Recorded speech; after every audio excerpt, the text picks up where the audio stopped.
Sag moon, moon in the ninth house. This is for you. Okay. Sorry, not sorry. Thank you very much for tuning in. Thank you very much for subscribing. Thank you very much for liking. Thank you very much for listening. I love you.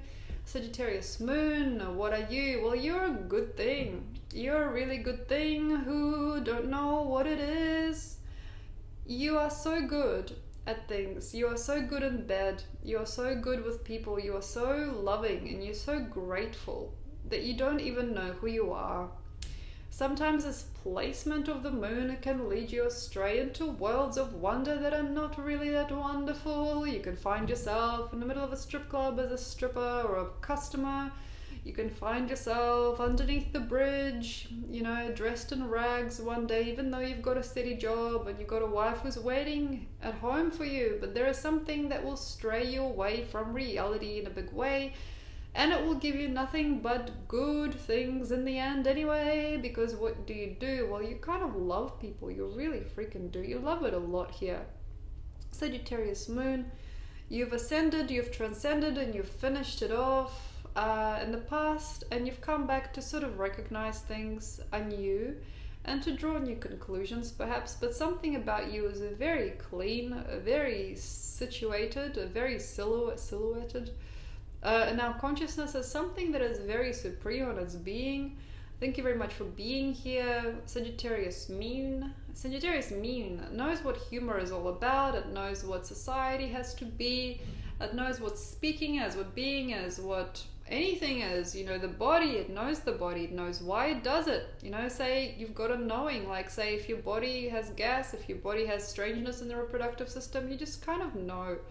You care for it no more, you know, you're somebody who's completely aligned or like a loose unit until you feel that this is the end. If you've got anything in you that looks at the stars sometimes and feels, man, this is the end. Like there is a feeling that something is ending, something is vulnerable, something's about to hit the rocks. You'll feel like a very strange calling towards a new career. It's like a very strange sixth sense you've got. Like you'll just sit there for a while and go, man, that's the end. And that feeling is what creates a new beginning. But before the new beginning arises, you have to feel that feeling. This is the end. And the end. What is the end? For you, it's a very interesting feeling because it almost feels pleasurable. Like when you are in a committed relationship and you've been for like a while, and then you sit there and you kind of go, like all of a sudden you'll be doing all these things and more than likely you've got a few different people to take care of and a few different human beings to just think about. And then you kind of go, oh, me and so. This is the end. And that makes you feel kind of strangely good. When you've got an ending in your system coming up, like you just got an ending, you just know it. There is something in the Sagittarius moon that will just keep on going with it, but it just knows. And it's just like, cheer up. You know, you're not my partner anymore. Come on, we're just mates.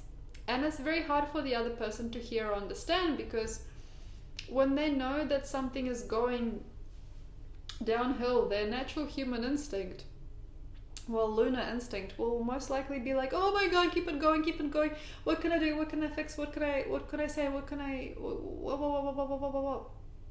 But you kind of feel it. Like you feel when things are combining in a way that is just no more necessary. You know when it's a need to leave the country. You know when it's the need to leave the job. But what do? Well, you're a serviceman or woman who longs to be with people, you think. But it's not people, it's just yourself, man. You know more than ever, perhaps, in this time as we've got Saturn going through Sagittarius now. And if you've got 9th house moon, it's different too, but it is still affected by this transit. You probably know, however old you are, that things complete. Though that's just the way that's beautiful. You know it. And you know that in the completion, in this feeling of things being gone and done and dusted already, like there is a freedom. There's a freedom with life ending even. When you feel like your life is going to end, or if you've ever fantasized about dying on a cruise ship or something like that, there will be some part of you that'll be like, yeah. Like a very good kind of like, yeah, feeling. Like, yeah, that's how it ended for me. Because perhaps in your past life, though you may not remember it, there was something that was good, and then the good thing happened badly, and then the bad thing happened goodly, and then things worked out when you don't know what's bad and what's right. Everything just is.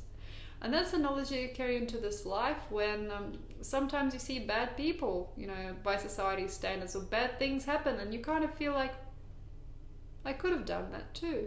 Like there is something very understanding, like you see a crime channel, and you go, yeah, wow, he robbed a bank and killed 3 people. I could probably do that. And that's also the danger of this moon, but not danger, it's just a weird frequency where this person can commit a sin or some kind of a big thing and then kind of just be like, well, it had to be. For some reason that was just right at the time. And this energy means that this human being needs to be completely alone for most of their existence here in some small or big way, because they must be reflecting back on something they don't even know exists. And there's basically rewiring their fascia through solitude often by sitting there and just being like, yeah, okay. And then after a while you'll be like, but what's the fame in that? What's the point of that? Because sometimes you'll have an idea, you'll be like, yeah, I'll join a circus, I'll run away with the circus, but then you might go, yeah, and then if you don't get enough alone time, you might go, yeah, that's me for my life. But then if you go into it deeper, and so you spend 3 months even in solitude, right? So you get an idea, like you want to rob a bank or you want to join the circus, and you spend 3 months in solitude. And those 3 months will be the life changer, and eventually you evolve, and just 3 months of solitude for you, my friend, can be the last straw of your life on earth. Like you basically do it, you've done it. It's like if you get solitude in your life, you can basically ascend like through space and time, and just pretend to be here in the end, but not really be here anymore, but at the same time elevate everybody like through the roof. But this frequency basically needs to be subdued in its own field, purified just by its own presence most of the time. And if it can't do that, it can be affected by human beings around it, because if it doesn't get enough buzz in its head from, you know, the outside world stimulating its pineal gland all the time, it'll probably just get people like, hey Barbara, so you want to buy that new horse or something? And perhaps you'll be like, I feel Barbara. Yeah, I feel Barbara. Like, oh, hey Lucy. Yeah, I feel you. You want me to buy a horse? I could probably do that. Yeah, I feel I can connect with Lucy. Yeah, Lucy feels like me. Oh yeah, I feel similar to you. Yeah, I'll do that. And this person is very strangely, easily manipulated by people who they consider to be like themselves in some way. Like, I'm Steve, you're Rick. Or you're Rachel. I'm Steve, you're Rachel.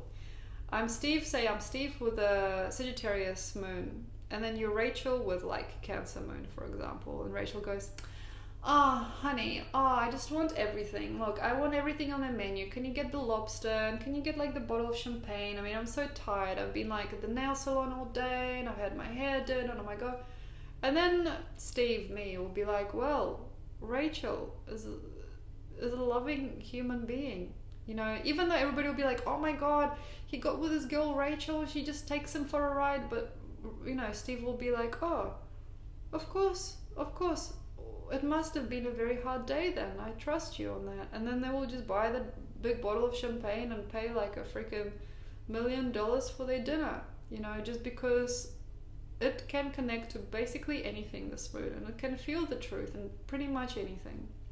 Unless it's got other aspects and other star signs that are very needy, like say Cancer or Taurus or even Aquarius to a degree. But usually this person will become somebody over time who severs themselves short for the needs of other people, the stability that other people are searching for within them, and they kind of get to a point in life, like where they're a little bit resenting somebody, and they might do that thing that's not very good to do. Like they might commit a crime, or they might like rob somebody of their time. It's almost like they're between the devil and the angels, you know what I mean? Like part of them is like so good, super good, that is just beyond human, and then part of them is always pulled towards the weird, you know, parts of reality. If they're not silent enough, if they're not quiet enough within their own mind, if they cannot find the time to reconnect to themselves and connect to nature, of course. So if you're Sagittarius moon, 9th house moon, let's go out. And I'm saying let's because this person sometimes relies on stimulus for other people for good ideas. So let's go out. Let's go have some fun in nature. Let's go get a horoscope together. I'm joking, I'm not going to put it into your head. But like, let's go out and just be people. Let's just, you know, touch the grass, see the trees. Let's do that for a while. And then the longer we can do it, the better. So why not go to the woods, go camping with your friend, but most of the time spend it alone or not talking. Or like go out to that hut in the middle of nowhere and just rent it out for like 3 weeks or 3 days and just sit there for a long time. Just sit there and feel it, and just see what you come up with after that, and see how far you've come. Thank you very much for being you. You're amazing, incredible, you're fun, you're delightful. If you would like a reading, I'm very happy to do so. Perhaps you don't need one, or perhaps you do, but I'm very flattered if you would approach me. Thank you very much for your time, and yes, I'll see you there one day. Thank you.